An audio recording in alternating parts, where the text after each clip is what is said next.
Everything you see around you, the rocks, the rivers, the trees, even your own body, is made of molecules. And molecules are made of atoms, the tiniest building blocks of all matter. Take water, for example. A single molecule of H2O is just 2 hydrogen atoms and 1 oxygen atom bonded together. But if we go deeper into each atom, we find an invisible world more fascinating than you might imagine.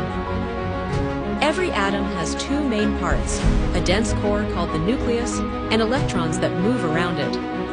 The nucleus sits at the center, and inside it are 2 kinds of particles: protons, which carry a positive electric charge, and neutrons, which have no charge at all.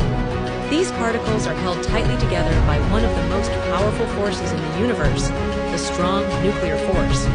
The nucleus is incredibly small, yet it contains nearly all the mass of the atom. Now, let's talk about electrons. They're tiny, negatively charged, and they move at incredible speeds around the nucleus, not in fixed orbits like planets, but in cloud-like regions called orbitals. And here's the mind-blowing part.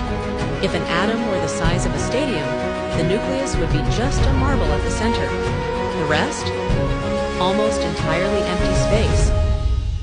The number of protons defines what element an atom is: hydrogen, oxygen, carbon, or gold.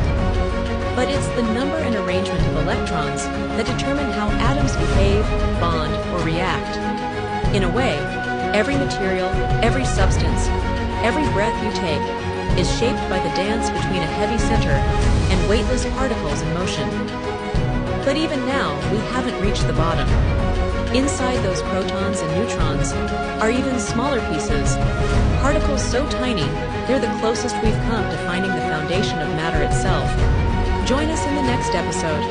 Quarks, the smallest pieces of the universe.